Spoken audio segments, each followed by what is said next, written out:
He was electrifying in 2012. Our second overall draft pick in that year. A quarterback who was going to be the face of the franchise and who was going to be the savior of this team, was going to take us to multiple Super Bowls. I'm talking about the one and only Robert Griffin III. And why am I talking about Robert Griffin III? Why am I talking about something that happened 11 years ago? Well, Robert Griffin III has announced that he is joining the group, the Harris Group, in the bid for the ownership. Now, we just learned yesterday that officially the Harris Group, Harris Rails Johnson Group, has officially submitted their $6 billion bid, fully financed bid for the Washington Commanders. And it was on the Rich Eison oh Lord, the Rich Eison Podcast yesterday that Robert Griffin III told Rich that he had been in talks with that group, and that he has had really good conversations with Harris, and that he is going to somehow be a part of the ownership group with that. And he was very excited to hopefully be a part of an organization that he had high hopes of having some success with, and to be able to maybe come back and to help build that franchise back up, and to build it the right way, and to build it into a winner. Hey, you know what? I think that this would honestly be just such an ironic thing to just top off this whole ownership change, right? I mean, it was Dan Snyder's basically move to say, I want to trade away all of these picks in 2012 to move up to the second spot, because I want Robert Griffin III. I want Robert Griffin III, when Mike Shanahan was just fine keeping that. I think it was the sixth spot that Washington, it was the Washington Redskins back then. Darn it, it was the Washington Redskins back then that had the the sixth draft spot, and they were going to be just fine picking somebody like Kirk Cousins. They even had an opportunity for Russell Wilson back in the day. They didn't pick Russell Wilson. They had the opportunity to possibly get Russell Wilson. At that point, I remember in my mock drafts having, it looked like Ryan Tannehill was going to be a sure thing going to the Redskins at that point. But they traded up to the second spot, and it went Andrew Luck, Robert Griffin III. And unfortunately, both players had short careers in the NFL. Andrew Luck had a little bit better career than Robert Griffin III. Well, I wouldn't say a little bit. He had more success. He had more playoff success, but both had shorter careers. And, so high hopes, right? And after all of that, the turmoil, the injury, Robert Griffin III trying to get reborn into the Cleveland Browns, that was a one and done thing. Went to Baltimore, and basically in a backup role, really didn't do much there.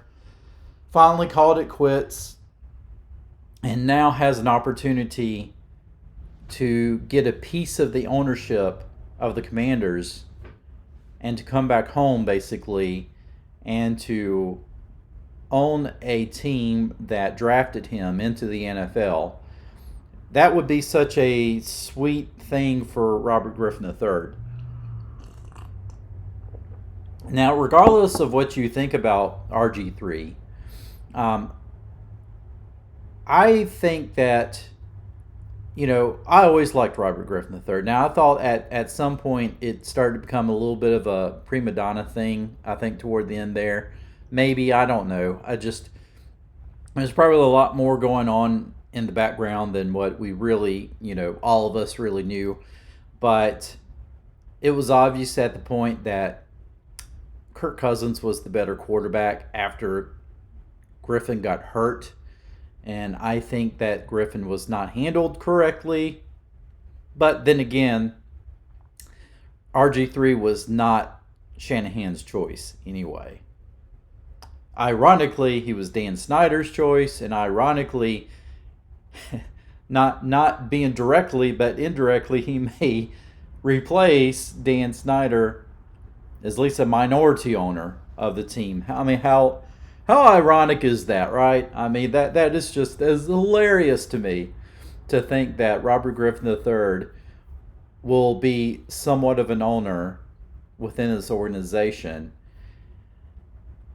And the question is, what type of input would he have? And, Magic Johnson, okay, he has not owned an NFL franchise, but he has been an owner of a Major League Baseball team, and he has had some success in ownership with that. He knows how to right the ship in Major League sports. So that brings some good foundations there. Now, Harris owns, a basketball team, NBA basketball team, owns the New Jersey Red Devils. Is that it? So, now, was it the 76ers haven't had a lot of success? It's a little bit of a knock on them, but he's bringing in other guys who have had success. So he's not only partnering with other people who can help him push enough of the finances to give Snyder what he wants, but he's also bringing to the table enough good experience with sports franchises. He's surrounding himself with people who could help him with that. And I think that's a smart thing with Harris. And that's why I really appreciate what Harris is doing.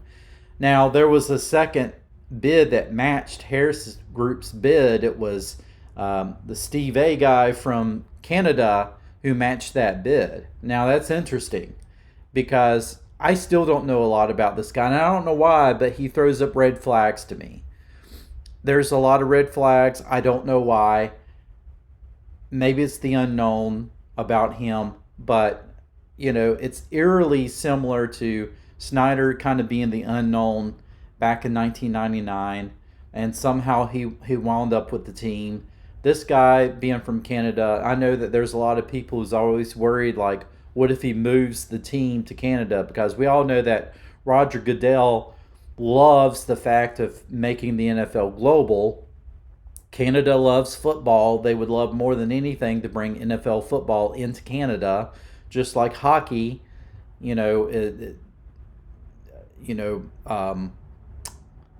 pro hockey is across the borders there. So why not have the NFL across the borders? There was talks at one point with Buffalo possibly, going into Canada. So why not? That could possibly be the case, especially when you think about the possibility of, we know that this franchise needs a new stadium. This guy could be like, hey, I could build you a stadium, but I'm going to build it in Canada. Could happen. It could very well happen. I don't know, though, the likeliness, because I think the NFL would fight hard to keep a team in D.C., but I would almost bet that if that did happen and this team moved from D.C. into Canada, you would have to have expansion team back in DC at some point, because I just cannot picture an NFL franchise not being in DC. Maybe with the way that the DC Defenders are doing, you graduate them into the NFL. I mean, they're tearing it up in the XFL. They may be able to beat some NFL teams anyway. So maybe you graduate them and they become the DC team. I mean, right now I'm a big fan of them. So who knows? But so folks, RG3 joining the group of Harris. Hopefully we're going to know something soon, but I've heard reports that this could drag out during the summer. I don't see the reason why it needs to at this point. You know, we've got 2 official bids of $6 billion. It's met what Dan Snyder wants. So Dan Snyder, what are you waiting for? Are you waiting for Jeff Bezos? Bezos, I mean, what are you waiting for, Bezos? So, all right, you know, are we ready for another RG3? Is he going to be electrifying as an owner? Let me know in the comments below. Like this video if you enjoyed it, please. Helps the algorithm. I want to get this video and all my videos out to share with everybody. Speaking of sharing, share this video out with everybody else if you don't mind. And guess what? I will see you in the next one. Hey, you stayed until the very end. Thank you so much. Watch another one right now.